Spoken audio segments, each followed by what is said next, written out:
Good morning, afternoon, potentially evening. Been a long time since I've streamed. A long time. I haven't checked, but could possibly be more than a year. COVID has kind of killed a lot of my opportunities to stream just because everybody's in the house at all times. But I'm trying to try one again. I'm back. Trying some stuff. Let me know if there's any technical issues, since it's been a long time since I've done this, so I am rusty as all heck. I am here today to look at Creature Feature Volume 6, specifically for 5th edition. I have looked at one of the other creature features, or maybe I think one and a preview for one of the creature features a while back. Once this gets on to YouTube proper, I will update the description to put a link to that video in case you're interested. They're really cool, very well illustrated. I believe that's, let's see, written and illustrated by Jeremy Hart, who was kind enough to send me this one. He currently has a volume 7 that has funded on Kickstarter, but there's a few days left to get in there if that interests you. But he sent me this one. Obviously, he sent it to me, so I didn't have to pay for it, but that's basically the only thing. There's no controls on what I will say or what I will talk about or anything like that. He just said, hey, looked at the other one. Would you like to look at this one? Because I got some other projects brewing. And I said, sure. One day when I'm a fat cat, I'll be able to extort mountains of money for this sort of work. But for now, I just do it because I like to do it. And I like to hopefully share it with other folks who may get something interesting out of it. And hopefully that will be you. And if it's not you, I apologize already. Okay. So here I'm sitting on the table of contents. Looks like we've got 1, 2, 3, 4, 5, 6, 7, 8, 9, 10, 11, 12, 13 creatures. And then an appendix, and then the OGL. Everybody needs the OGL all the time. Always, all the time. Okay, well, I guess we'll just get into it. I don't know if I will do all of these. I'm not sure exactly how much time I have, but I want to obviously give you a good flavor of what's in here.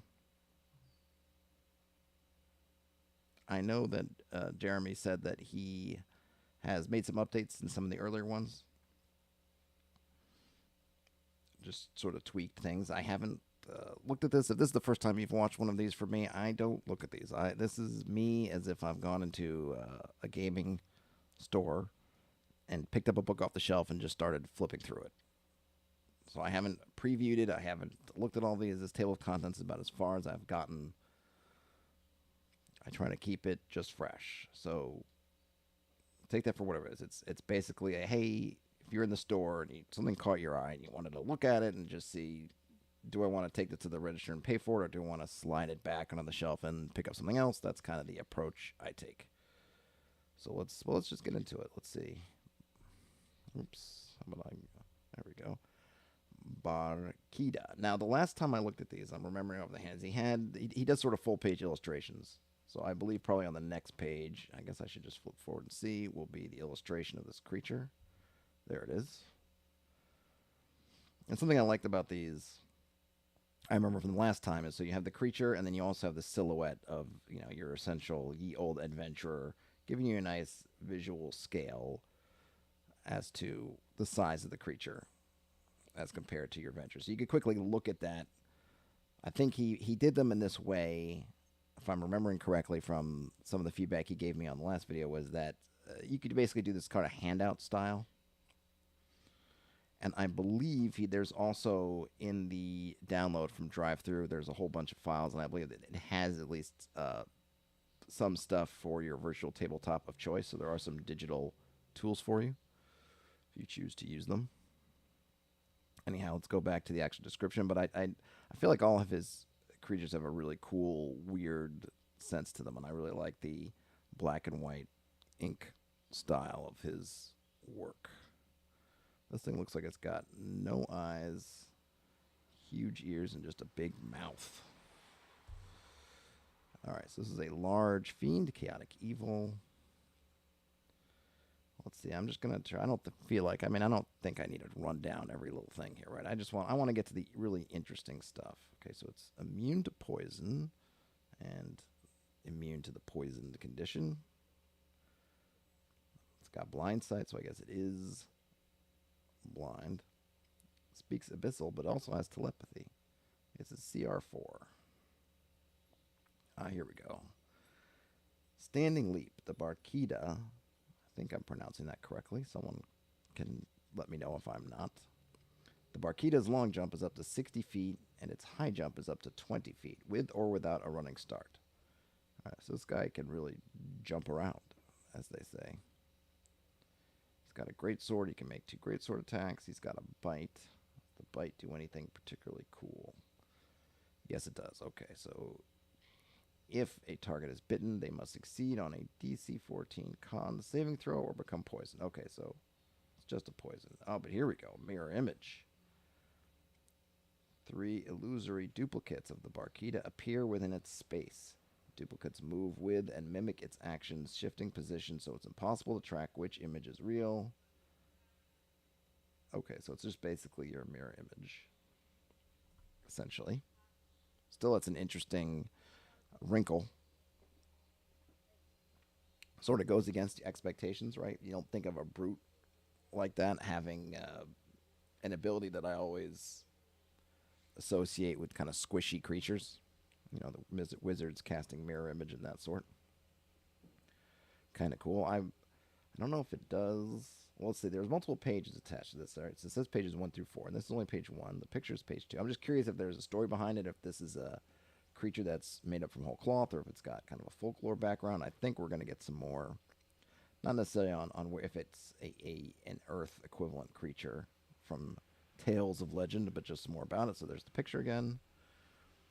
Here we have the description. A large muscular humanoid, about twice the size of a human. Nothing of a face beyond a gaping maw full of short, tearing fangs. That's a nice turn of phrase. Its head is a lumpen mass of flesh. And its powerful legs end in feet reminiscent of a raptor. Grips a massive curving greatsword. The unnatural and fearsome mien of the being seems to indicate some fiendish origin, likely abyssal, which is exactly what it is. Let's see, it exudes menace and will attack immediately, is surprisingly fast. The creature is reasonably intelligent and capable of communication.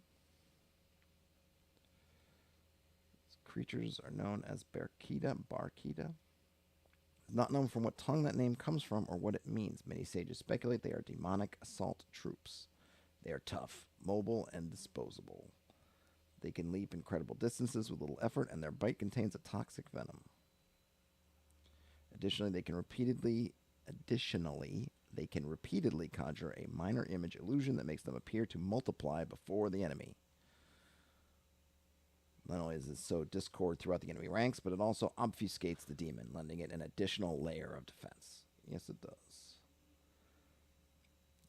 Okay, the motivations of demon kind are universal and simple to bring as much chaos and strife as possible. Very true. All right. And then we get a little bit on ecology here. They are not mortal creatures. They do not need to eat, sleep, drink, or breathe unless they choose to. And they can basically be found anywhere, even though their origin is in the abyss. And then what's on the final page? Let's see. Okay, some seeds. So these are just some interesting ways you can get these things into your game, or some little, not clues is the right word, I guess, little adventure hooks, or just something to feed your imagination. Let's read the first one.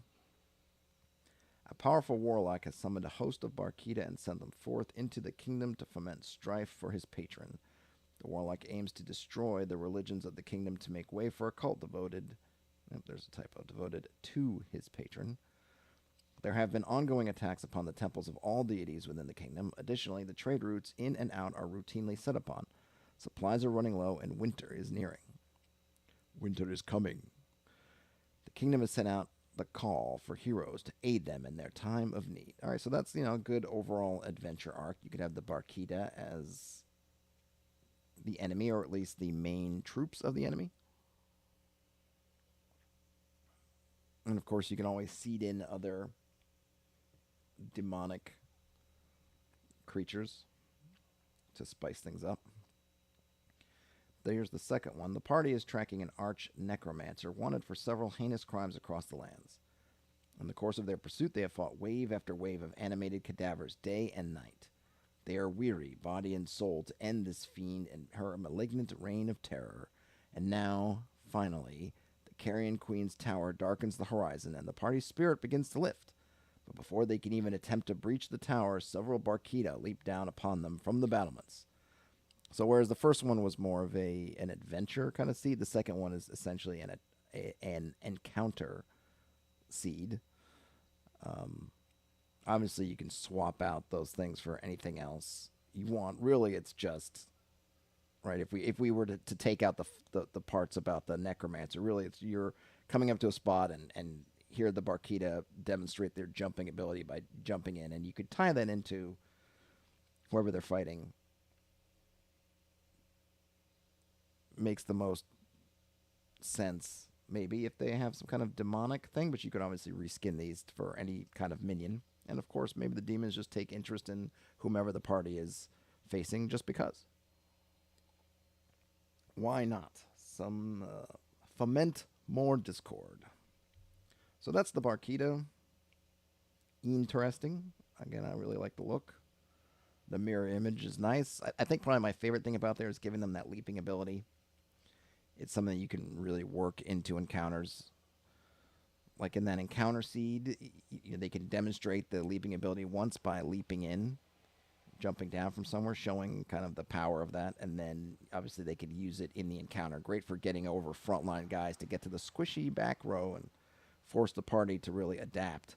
If they can take a 60-foot leap and basically get over whichever fighter type or barbarian was trying to stand in their way. All right, and here we have a little section on loot. They don't need much in the way of wealth, so they don't tend to build any sort of hoard. However, their sword, although non-magical, is quite impressive and composed of some weird abyssal iron. It might fetch up to 300 to 500 gold pieces from the right buyer. Okay, that's a cool little note. And I like that because that will definitely come up if they fight some of them and succeed. And there's some of these great swords lying around. Of course, the party's going to try to grab them and sell them, so that gives you an idea of what they are and how much money they might fetch. And apologies if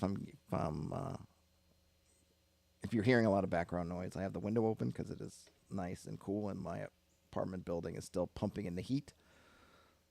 So the one issue is obviously that I hear the beeps and the bloops and all the stuff from the street because I'm only on the second floor. But hopefully it's not too bad.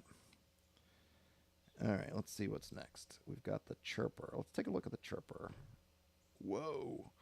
Another big boy. 4 arms. Kind of, what would you call that? A lizard-like face. Very creepy. All right, let's hit up the Chirper. I'm interested. The picture got me interested. I kind of feel... It's one of those things, right? Just for me, and it's really just for reading them like this. Because if it was in a book form, I presume that the image and the thing would be facing each other, right? Because I'm doing it sort of vertically. I see the description first and then the picture. But of course, and there's my cat in the background. Yes, Betty. I can't help you right now, Betty. I got things to do, Betty. You're going to have to figure it out on your own. All right. I'm not sure if you could hear her, but my cat is very vocal. She's the most talkative cat I've ever known. All right, back to the Chirper. So we've got, let's see, a large monstrosity, chaotic evil, also CR4. Features, it's an ambusher. The Chirper has advantage on attack rolls against any creature it has surprised. Blind senses. It can't use its blind sight while deafened and unable to smell. Is that something that comes up in a lot of stuff? I mean, it's kind of interesting, right? Are there a lot of things that take away deafening and smell at the same time? But I guess that's something that your party could learn about it, which kind of gives it a little wrinkle. Maybe they could roll some kind of knowledge check, or somebody else could tell them that if you can deafen them and somehow negate their smell, that bothers them. Blood Frenzy. Chirper has advantage on melee attack rolls against any creature that doesn't have all its hit points. Interesting. This is where I really liked the bloodied state that 4th edition had. It, if I'm thinking of it correctly, when you got down to half hit points, I think it was half, you would gain this kind of bloodied status. I didn't look at it like you're really, like you were cut open deeply or anything. I always thought of it as that kind of Hollywood sense, that first time in the fight, where one of the guys who's fighting will wipe their mouth or something or their nose and realize they've been bloodied. The fight is hard enough that that either their mouth is bleeding or their nose is bleeding or they have some little cut or something, just to kind of show them that, oh, they're in some sort of jeopardy. And in 4th edition, that was bloodied. And the different creatures and different abilities kind of triggered off whether the creature, it could be a creature ability that triggered when it was bloodied. It could trigger off of when something else was bloodied. But it was that kind of point in the battle when someone would, at least the way my group played it when we were playing 4th edition, was that we were playing in person at the time, and with minis, and so we would have, I think it was a red poker chip or something that we would slide under the figure or put on top of it depending on size and whatnot, but you'd get this kind of visual marker that up there bloodied. And it always led to a lot of either good feelings if this was an enemy creature that was bloodied, or of course a little bit of trepidation if one of us was getting bloodied. So for that blood frenzy, seeing as that you could be down 1 hit point and automatically have disadvantage and everything, I might just, and again, it's CR4. I'm not great on the whole CR balancing thing, but I would have liked to have tied that to kind of bloodied, which for me would have been half hit points. But maybe this is one of the main things it can do, so that's what it is. But that's a pretty big deal, because you could enter the battle with less than all your hit points just starting out, and then boom, this guy's got advantage on you all the way. So something you definitely want to be prepared for. It's got keen hearing and smell. It's got advantage on wisdom checks that rely, perception checks, I guess, that rely on hearing or smell. All right. It's sensitive to sunlight. So this thing wants to be in the dark. It's got, let's see, action attack. It's got a bite. It's got a claw. Did they do anything interesting? Okay, it does. It's another poisoned attack, and the bites and the claw. Let's see. 1 target. Slashing damage. Additionally, if the target is large or smaller, it is grappled. All right, so it can claw. So it gets 3 claw attacks and the bite, and if it hits with one of those claw attacks, any one of them, you are grappled. So that could be pretty rough. I mean, that's one of those, hey, claw, bite, and boy, if that first claw gets you, you could be in a world of hurt. I wonder if this one actually would make sense, that leaping ability. I wonder if they will explain how it will ambush. Just get another look at it. Obviously, it is big, and yeah, I mean, look, those claws themselves look like they could easily wrap around the old human's body. So, yeah, I could see that. Skinny legs, though, it keeps this creature does not really go and work. Keeps missing those leg days. You gotta work those calves. All right, so here's the official description: a tall, gangly albino thing with a gaping mouth full of nasty-looking teeth. It appears reptilian, but also has some insectile or possibly arachnid features.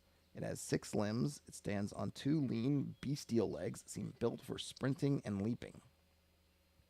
It has 4 arms organized into 2 sets. The upper set appears to be stronger and somewhat larger. The lower set seems smaller and more suited to finer manipulation. All of its limbs end in filth-encrusted claws. Go get yourself a manicure, please. The skin of the creature is the color of dirty bone. I kind of like that, dirty bone. What is the color of dirty bone? I'm not sure, but it is very evocative as a phrase. Perhaps it is a weird subterranean abomination that rarely sees daylight. It has multiple pink eyes set deep in wide orbits on each side of its skull. Its head bobs and weaves in an almost owl-like manner. It appears not to be aware of your presence. Occasionally, a long, forked tongue flicks out of its mouth to scent the air. It also chirps and chirrups in a soft, rasping voice. Very descriptive. I like that very much. And very evocative again. It definitely has that reptilian look. We were just at my family was just at the Bronx Zoo a few weeks ago, and we saw the Komodo dragon, and definitely that, watching it just sitting in a small display thing, but the way it was sort of flicking out its tongue, just flicking it out its tongue, and just tasting the air. So long as the party is in an illuminated area and remains silent as well as motionless, the creature cannot detect them. But the moment they move or make a sound, it will charge at them. Why in an illuminated area? Because it doesn't see particularly well. Or is it just because it wants to stay out of the light? Good questions we will have to leave for our own. All right, they're known simply as chirpers. Name for their soft chirping vocalizations. It's a bit of a dark humor, though. It makes them seem innocuous, but this could not be further from the truth. They are vicious underdark predators that are completely aggressive, wholly carnivorous, and totally fearless. All right, we're just going to skip down. So they got a bunch of different things. They're nimble, they're strong, but they're not such a threat individually. A well-armed party can dispatch one chirper with little chance of casualties. That might be depending on your level. I don't know. If he gets in there first, claw, claw, claw, bite. I don't know. That might be some casualties there. But you don't want to encounter several of them. In large groups, they can be fearsome combatants. Luckily, these creatures also tend to be cannibalistic, and therefore encountering groups of them is rare. Okay. They're not very smart, but they do speak a bit of Undercommon. And they do have a culture, but they don't have tool use. They've got some concept of spirituality. I like that. Scrawled drawings upon the walls of their den are testimony to what might be their deity, a great toothy maw. I like that. Doesn't have to give details, doesn't have to tie it to a particular deity, but just gives you an idea. You can pick one or create one if you wanted to. What they might consider a giant open mouth, like them, filled with sharp teeth. All right, the ecology, right? They're subterranean predators. Let's get to them seeds.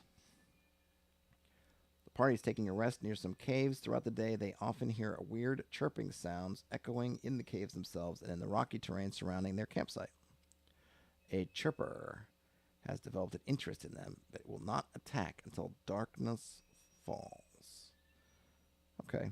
So this one would be, I guess, an encounter concept, not in the Underdark itself, but potentially it could be near an entrance to the Underdark. And that would actually work. Obviously, they don't mention it here, but you could work this into if you were in a situation where you wanted your party to find an entrance to the Underdark. You could have some caves, and the caves would obviously lead to some tunnel, which would then lead down the Underdark. And you have one of these guys attack them, assuming they hang around there until dark. And then once the party theoretically dispatches it, and potentially is curious about what this thing is, then that becomes your, I don't know if seed's the right word, but you can intro them into the Underdark, because they could either make some rolls and make some determinations on their own, or they could potentially take the carcass or part of it back to town. And then someone could tell them, my gosh, these things usually are found deep in the Underdark. What is it doing here? And then, of course, they investigate. What do they find? They find some heretofore unknown entrance to the Underdark. And here's the second one. The party has been contracted by an NPC such as a wizard or eccentric noble to seek out a chirper den and steal some of its eggs. The NPC wants to raise the creature in captivity to study it. The NPC is willing to pay an enticingly exorbitant fee. So this one, kind of like the other one, right, where you got a mix of encounter ideas and adventure seeds. This latter one, the second one. Whoa. The second one is clearly an adventure seed.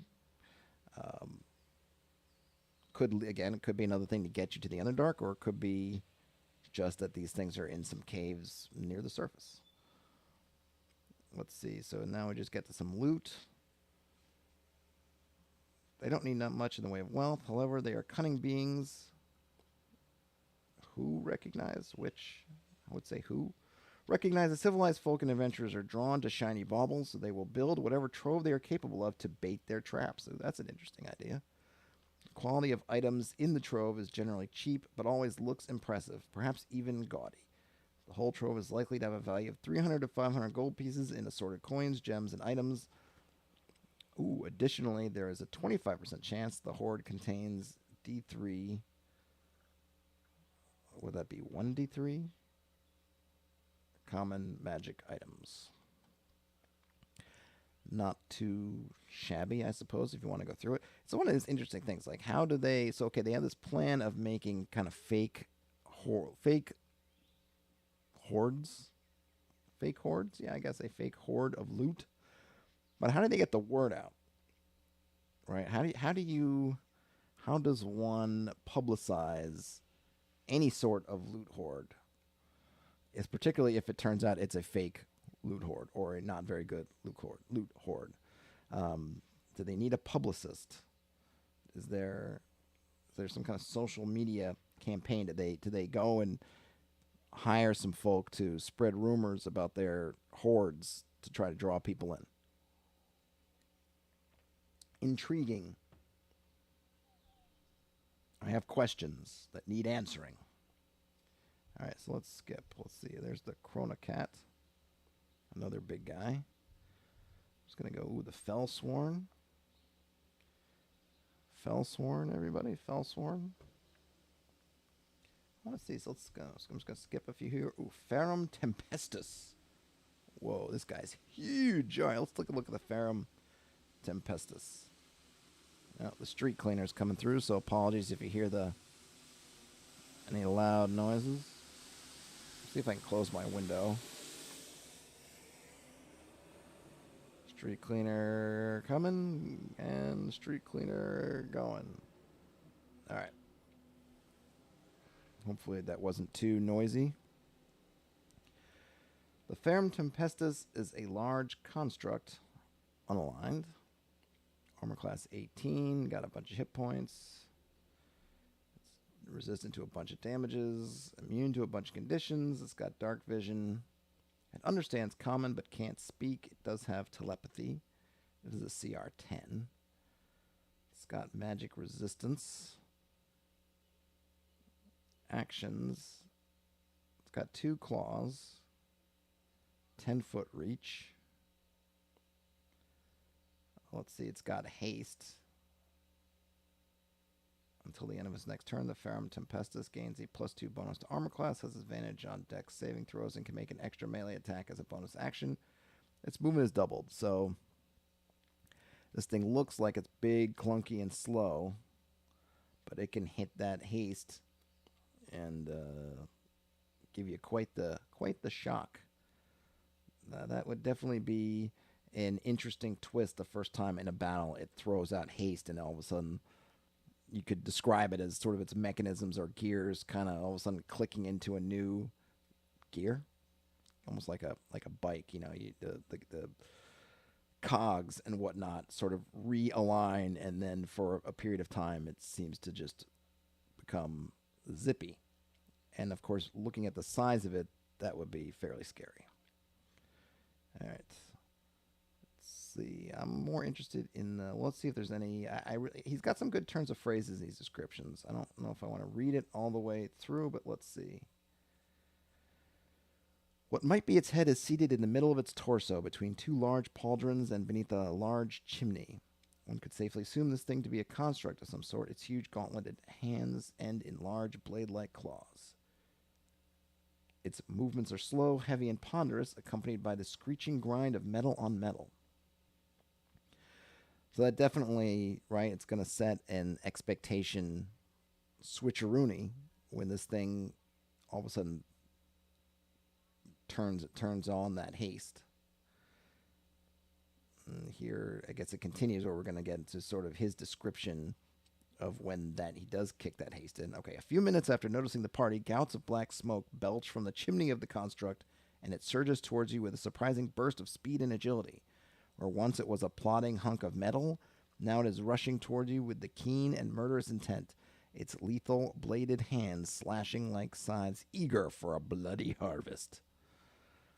It's interesting that they give it this murderous intent. So I usually don't think of that with construct. I think of them as being, basically disinterested. They're just doing it because that's the command they were given. But this thing seems to have attitude. But probably the best part about that is I like the description of when that haste kicks in. And it gives you something as a GM that you can latch onto when that moment comes in. And even during the battle, you could talk about how when the haste wears up, the smoke kind of clears a bit, or the chimney goes quiet, and then when that haste kicks in again, a resurgence, more plumes of this black belch. All right. They're known as FERRUM Tempestus or Iron Whirlwind. They're constructs compared to iron golems. However, these machines are less durable than iron golems and much more intelligent. Some sages speculate they may even have a mind of their own. All right. Ecology. Right, they're constructs. They don't need anything. They do seem to deteriorate. They're typically encountered in an area they are charged with guarding. However, unlike true golems, once they are freed from their master's will, they can leave their designated task and explore the world. So they could have their own intent. All right, let's get to the seeds. The seeds are kind of my favorite parts. I mean, I love the illustrations.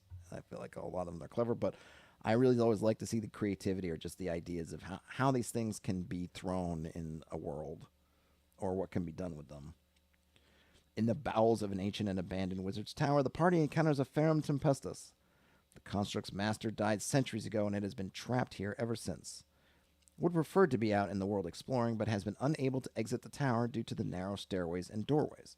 Although the construct is exceedingly angry at the loss of liberty and in an enraged state, the party may be able to communicate with it, and, if they manage to free it from the tower, may acquire a useful ally. Okay, so this one, maybe not quite a whole adventure, though I suppose it could be, but definitely an interesting encounter idea. What I like about this one is it's not combat focused. It could be, if the party plays it wrong, dice being what they will, but it really has options for the party to look at this and address it in different ways, and not necessarily, okay, this guy drops from the ceiling, roll initiative and go. It's, okay, you see this thing, it's clearly pissed off, but it also has a goal, and the party can leverage that goal that it has to create a different solution, and then a different sort of prize at the end of it. Because maybe there's nothing in the tower that you would gain really from defeating it, but if you get an ally that you could potentially call upon, that's pretty darn valuable, potentially. And then the second seed, a powerful wizard has contracted the party to seek out a secretive cabal in a distant kingdom. The wizard believes the cabal has the necessary tomes, tools, and formulae to construct a FERRUM Tempestus. The wizard wants the party to deliver a message to the cabal requesting construction of a FERRUM Tempestus on the wizard's behalf. Unfortunately for the party, the cabal does not take kindly to strangers and does not know them or the wizard they work for. This will likely lead to an early demise for the party at the hands of many frighteningly efficient murder machines if they cannot think on their feet. So this one definitely, right, this is an adventure seed. You're sent to get one of these. It's the prize. It could also potentially be one of the opponents. It could be scary if there's a cabal that's been able to create a bunch of these. Was it it made me think immediately of the Golden Army from Hellboy 2 kind of thing. Obviously not as invincible, but just basically. And, it's up to you to take that and flesh it out. I think, well, what if the party got a hold of that? I think a lot of enterprising parties might just want to cut out that wizard middleman and just think, well, if we could take over this cabal or have them work for us, we could have them creating these things for our use. But yeah, there's a lot of room there for different things for them to do. And then the loot doesn't have any concept of wealth or material possessions, but if it's encountered in its lair, there's a 50% chance of finding assorted treasure up to 3,500 gold in value. And I don't know why the D4. I just kind of do people really? I don't know. I like 1D4, 1D whatever, not just the D, but 1 to 4 uncommon magic items.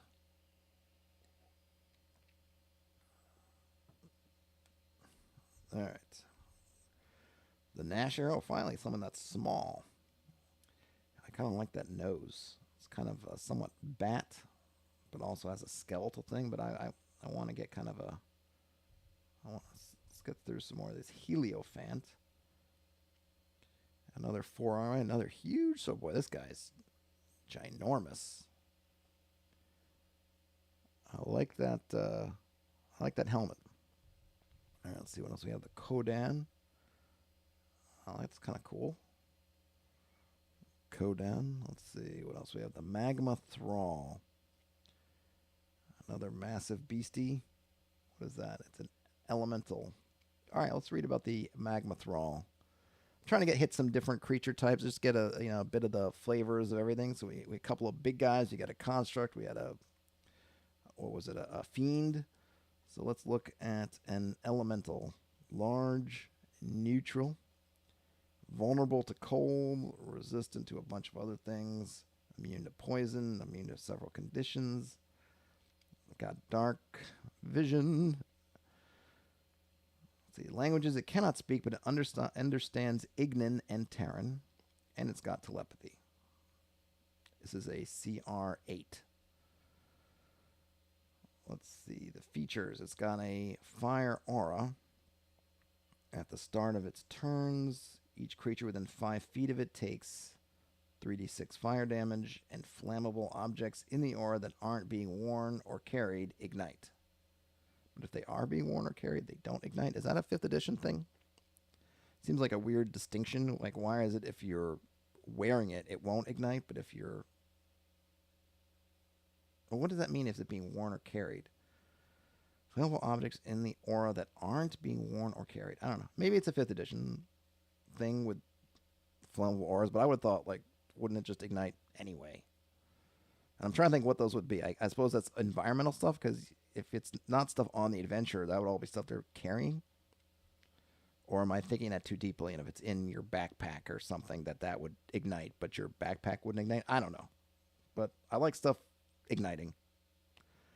Creature that touches the Magma THRALL or hits it with a melee attack while within 5 feet of it takes fire damage. So time to get out those pole arms and long spears and those 10-foot reach weapons. It's got a great axe. It makes 2 great axe attacks. I usually don't think of elementals with weapons, so that's kind of a cool little twist. All right, just does slashing damage plus fire damage. And it has 10-foot reach, so even if you want to dance outside that 5-foot range to get out of the aura, it can still hit you. What I would maybe want to do is give it some kind of weapon. This to me just screams for having some kind of weapon with like a hook or something on the end of it, and if you're hit with it, it drags you in to that 5-foot range. That might be a modification I would make to this for my own usage, so that it's continually trying to pull you into its that aura. Again, we got the picture. So, it's just interesting, too, because it doesn't really look like an elemental. I mean, in the classic sense of elementals just being kind of blobs of material from the plane that they're from. I'm guessing on the next page we'll get some little story about that. But it's a nice twist. Here we go.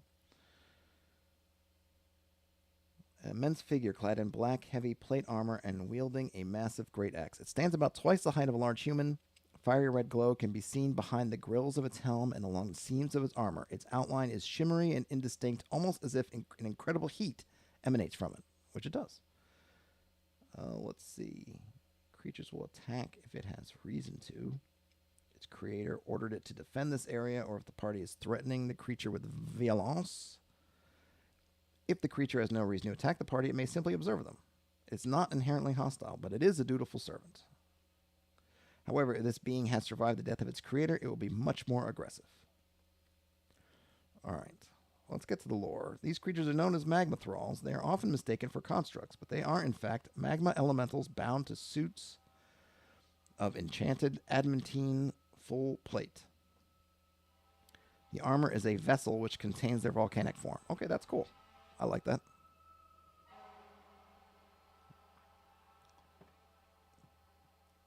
They are incredibly tough opponents. The armor is naturally durable and heavily enchanted. Additionally, the elemental within the armor is invulnerable to many forms of attack. Further, they radiate enough heat to severely burn any who approach them, which we saw from the power description earlier on. Luckily, because the adamantine armor is perpetually superheated, it can become brittle if struck with freezing temperatures. All right, that's nice. I like that. That's a cool little twist there, right? It explains that vulnerability.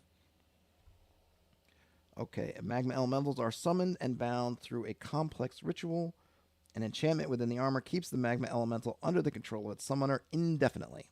But if for some reason the creator of a magma thrall is slain and the elemental is not released, it will run amok until destroyed. Amok time for the elemental. Once the armor is destroyed, the elemental is set free to return to its home plane. Well, let's see. We got a little ecology. The magma thralls are elemental creatures that draw their energy from the primal forces of nature itself. As such, they don't need to eat or drink. All right. They can be encountered anywhere throughout the multiverse. All right. Seeds. In the bowels of an ancient and abandoned wizard's tower, the party encounters a magma thrall.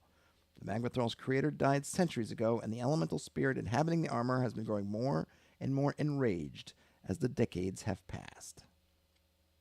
It will charge at the party as soon as it sees them. If the party can somehow convince the creature they can release it from bondage, it may hold off its attack. So there we have, again, a sort of an encounter.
Am I back?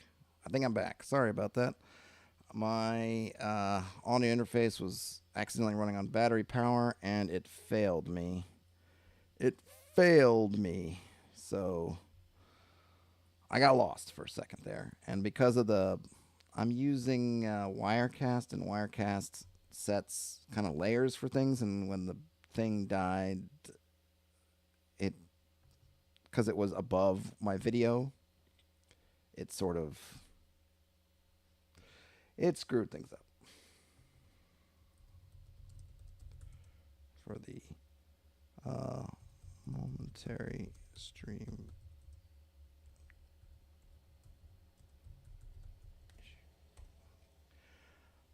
Okay, but I'm back. So as I was trying to say, it's a cool encounter there in the bowels of something. Could be a wizard's tower, could be anywhere. I was just thinking about, right, if this thing is bound to someone who summons it, these things could get left behind in all kinds of interesting places wherever their creator happens to bite the dust. Let's get to the second seed. All right. The party happens across a strange tableau. They see an incredibly eerie swamp covering the whole of a small valley. The air is thick with a steamy, fetid miasma that induces nausea. The incessant drone of overfat flies makes speaking in a normal voice difficult. About a dozen or so magma thralls trudge through the muck, ceaselessly dispatching all manner of undead monstrosities that rise from the swamp. The swamp seems to be generating an endless stream of undead things, and the magma thralls are here to cut them down. That's an interesting concept. Doesn't really. The one thing I would like with that one is it's a great image, but now I wonder, well, how do they envision the party interacting with this scene?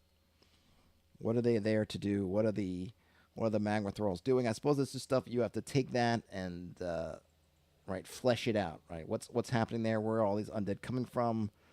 Clearly, there are two forces at work here. One that seems to be wanting to at least maintain the status quo, and something else that's trying to break the status quo. Loot. Magma thralls are unconcerned with the accumulation of wealth. This is especially true if they are still under the control of whoever summoned and bound them. However, their axe and armor are composed of a magically enhanced admin team that would likely be worth 4,000 or 5,000 gold pieces together. So there you go. Alright, so we got, oops, let me switch back. The Makari. Ooh, it's kind of a Drider sort of looking thing. Except it's got its arms end in spidery things rather than human arms. And it also looks like it's a, I don't want to maybe read too much into the graphic, but is it ladies, or are they just showing that it could be a lady, or is it just a man? But cool. It's got a weird head that looks like it's just a smile. One big smiling mouth. Don't like it. No, sir. Well, I mean, it's a great monster, but yeah, I wouldn't want to see one of those. SVART JOTUN. This is some kind of giant. Another, let's see, 4 arms. I kind of like the look. I like its head. All right. Urgul. Another fiend. And the Zosar, is that the last one? Ooh, okay. So I was going to say maybe I'll do one more. Here we got the appendix. I'm just going to select, okay, that's the OGL. Don't need to spend any time there. All right, so I'll do the Zosara, because I just love that. Look at that. You know, that's like something my daughter would think up. I mean, she couldn't draw it like that, but her love of unicorns and things, if you just turn that love to an evil place, and yeah, that's what you get. I really hope that those spikes on the belt have some kind of usage.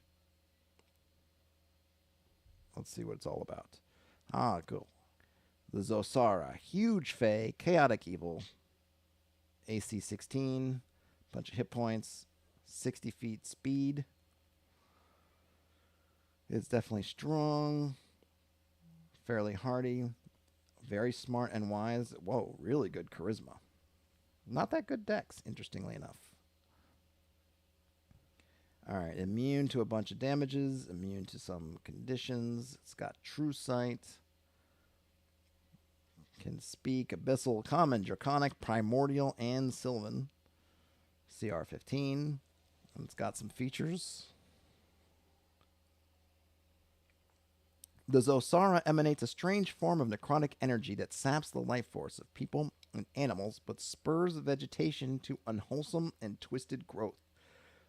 At the start of each of the Zosara's turns, each creature within 30 feet of it takes, 10 necrotic damage and must succeed on a DC 18 Constitution saving throw or be exhausted until leaving the area of effect.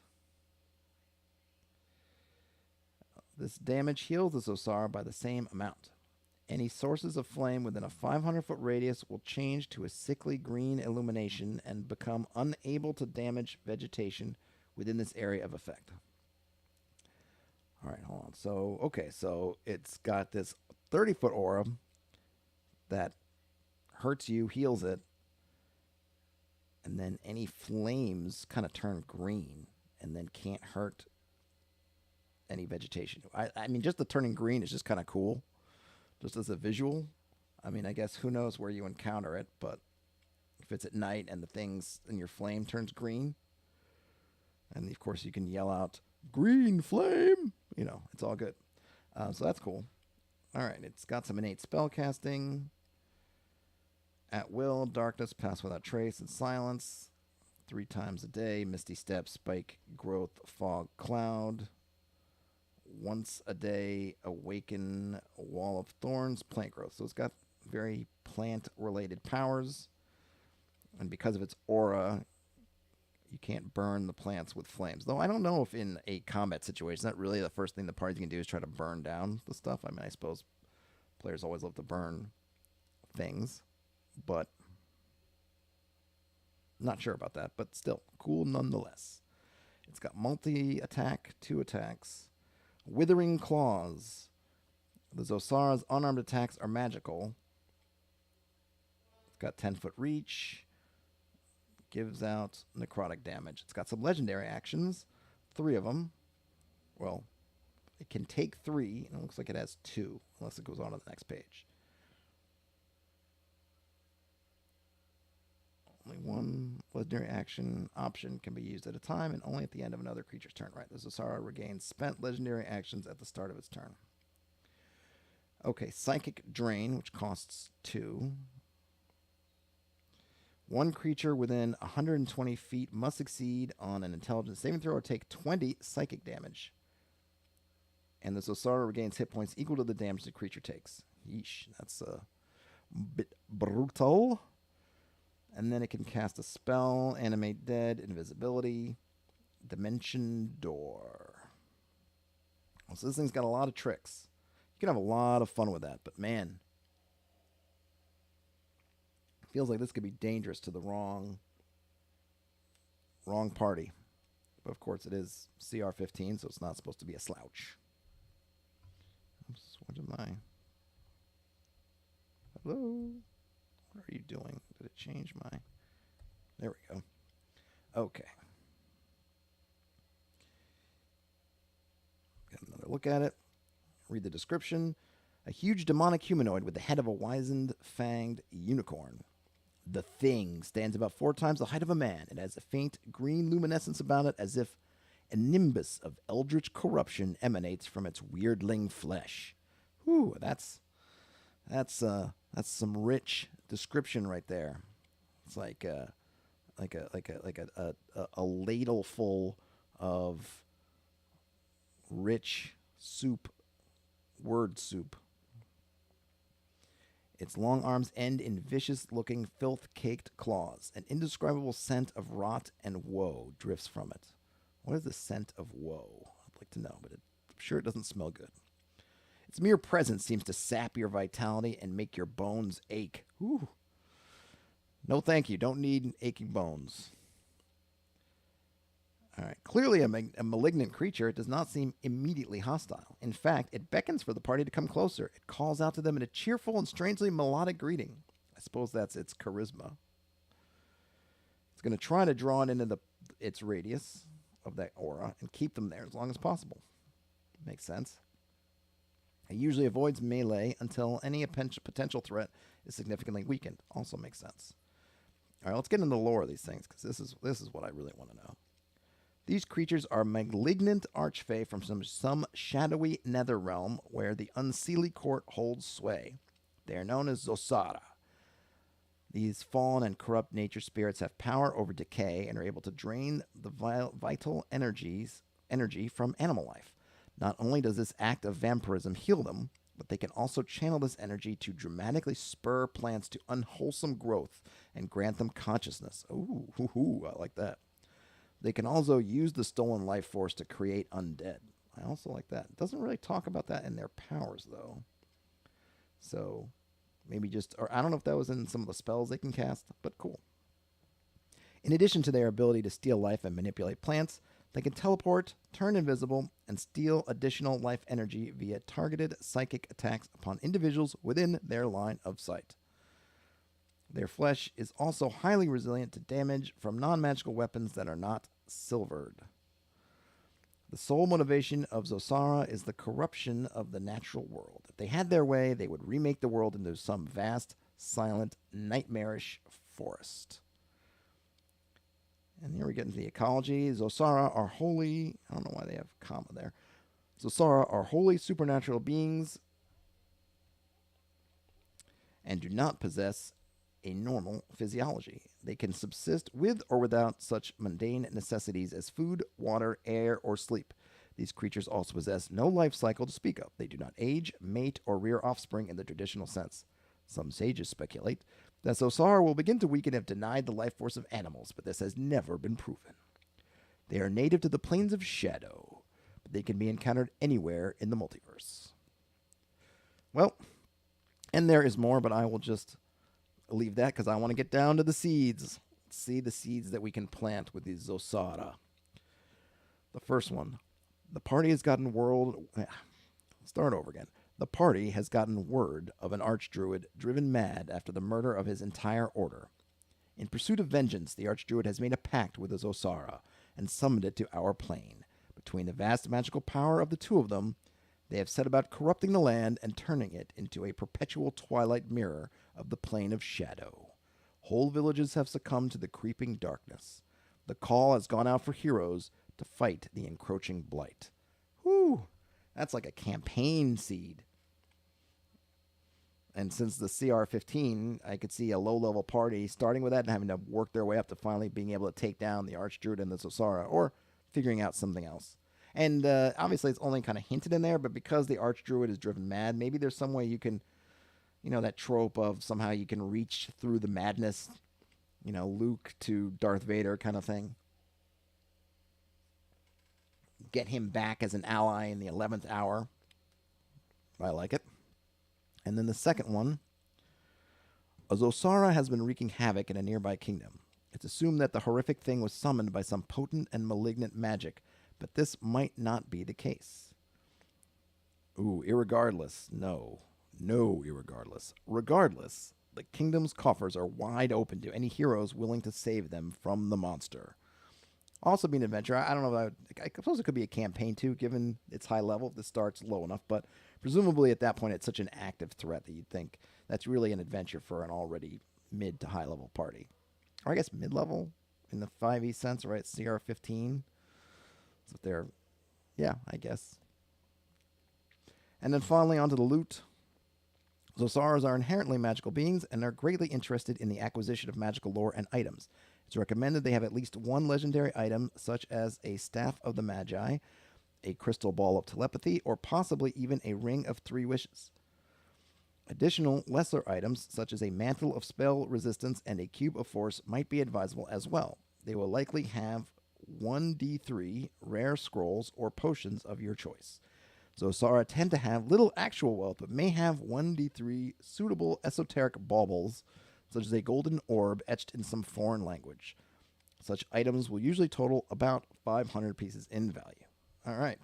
Let me just go back to that. I'm just going to go back to that picture. Look at that. Now, again, I guess the thorns on its belt kind of tell you something about the vegetation, right? If you think of thorns representing sort of monstrous, mean vegetation. But man, if it had some kind of, I suppose I could give it to it, some kind of ability to embrace something and just pull it into those thorns to impale it, that would have been cool. It's still a very cool monster. Well, that, my friends, is Creature Feature Quarterly Volume 6. Go back to the front as I speed through this.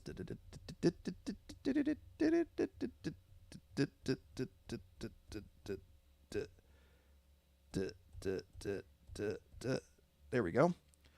So I think we said what it's. How many did we say it was?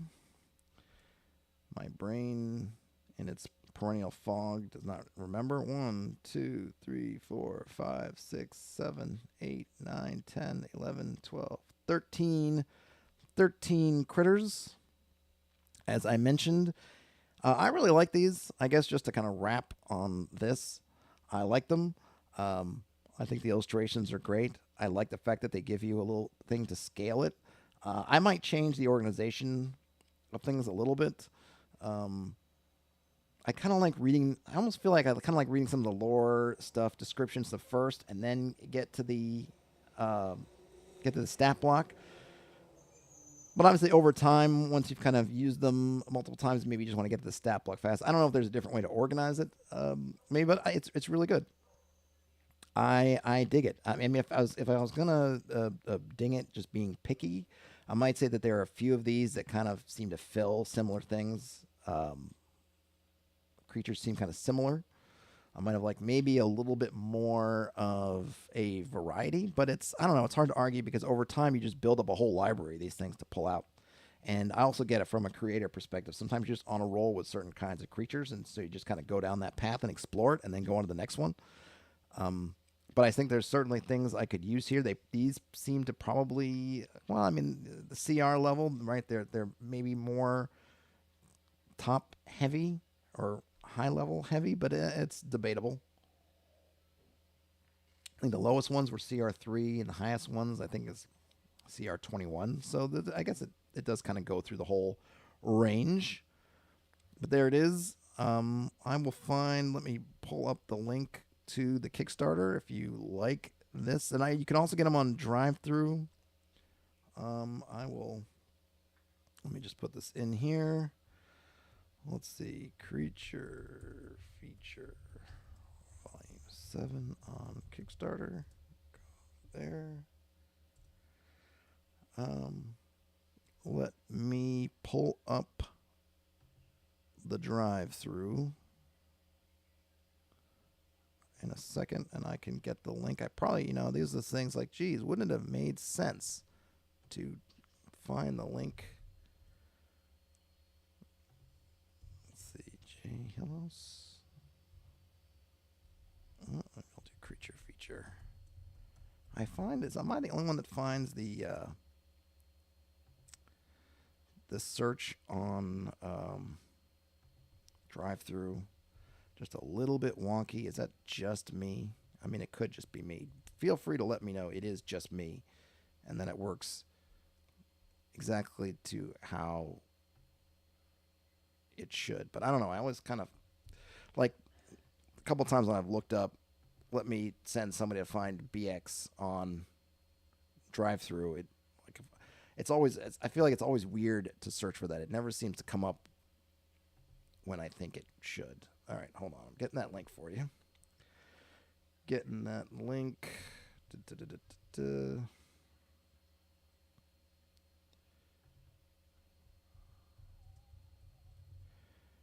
It's coming. It's coming. It's coming.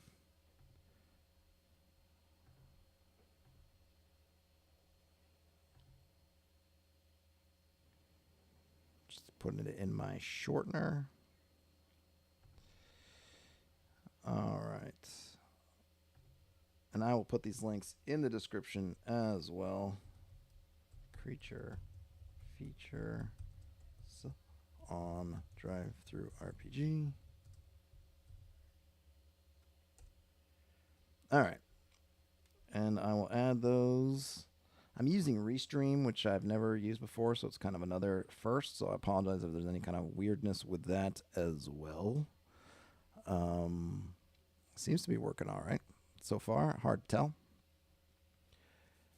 But I like the other one. I like this one. There's definitely a certain style, but I kind of like it. It has that. I don't know. The illustrations have that sort of. Maybe it's just because it's the black and white ink style work that I like. It has kind of an OSR sort of vibe to me, which I always find appealing. But they're cool. I think there's. I think I just saw there was 5 days left on the Kickstarter. 5 days to go. How much is it? Let's see. Let's just see. Just to okay, it's the $4 for the PDF, $25 on the Kickstarter to get all of them, and that's it. I guess it's just so these are just digital. So probably a good deal. Well, let me go back to so if you go to drive-through, each one. Okay, so the existing creature features are $7 on drive-through, but $4 will get you this one here. $25 will get you all of them. And that includes 6 and 7, or 1 through 6 plus this one. So that's 7 for $25, which is, what, under $4, or what was it? I don't know. What am I? Yeah, under $4, right? So really good deal if you like them. It's an independent. It's good, compatible with 5th edition if you're a 5th edition GM. And if you go to the Kickstarter, it's got pictures of a bunch of the stuff. Yeah, I like it. I hope you did too.